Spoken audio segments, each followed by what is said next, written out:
Halo guys, di sini saya akan membuat gambar 11 yaitu memparalel channel ULN 2803 untuk daya yang lebih. Di sini menggunakan motor DC 12 volt menggunakan dioda. Diodanya ada 2 buah ya guys. Di sini dan di motor ini. Lalu di sini saya menggunakan potensio. Nah, ini rangkaian yang sudah saya buat. Saya akan menjelaskan masing-masing fungsi dari komponennya. Yang pertama ada potensiometer. Potensiometer ini berfungsi sebagai pembagi tegangan untuk menghasilkan sinyal analog yang dapat digunakan sebagai input IC ULN 2803 ini. Lalu posisi wipernya menentukan tegangan yang dikirim ke input IC, mengatur kondisi putaran motornya ya.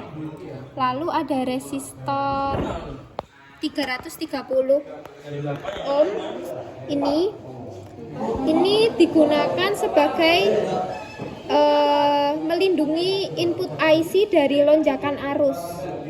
Kemudian ada IC ULN 2803. Ini adalah sebagai memperkuat sinyal tegangan rendah dari potensiometer untuk mengontrol motor DC. Saluran output dapat diparalelkan untuk menangani arus yang berlebihan atau yang besar ya. Lalu motor DC 12 volt ini adalah beban utama dalam rangkaian yang saya buat. Motor ini menyala ketika menerima suplai arus dari VCC ke ground melalui ULN 2803. Lalu ini di sini di ULN 2803 ini ada COM pin dan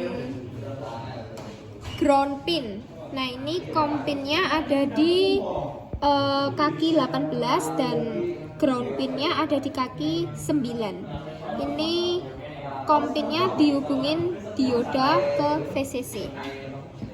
Lalu cara kerja dari rangkaian yang sudah saya buat ini adalah potensio bertindak sebagai pembagi tegangan.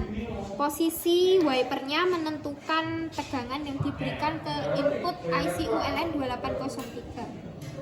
Ketika wiper berada di tegangan yang rendah atau tegangan input mendekati ground, output akan aktif dan motor akan berputar. Ketika wiper berada di posisi yang tinggi, tegangan input mendekati VCC, output akan tidak aktif dan motor akan mati. Nah, jika potensiometer dikombinasikan dengan sinyal PWM, ini akan dapat digunakan untuk mengontrol kecepatan motor. Durasi arus yang mengalir ke motor berdasarkan posisi pada potensio ini. Nah, ketika output IC ULN 2803 aktif, motor menerima arus dari sumber tegangan VCC dan motor akan menyala. Ketika output IC tidak aktif, motor akan berhenti karena jalur ke ground diputus. Kemudian akan mengaktifkan rangkaian ini. Nah, ini posisi pada tegangan yang tinggi sehingga motor tidak berputar, wipernya di posisi maksimal. Kemudian saya akan putar ke kiri. Nah, ketika sudah ada di pertengahan, dia akan aktif motornya. Ketika ke kanan, nah, di tengah mati. Ketika ke kiri lagi akan berputar. Sekian video penjelasan saya, terima kasih.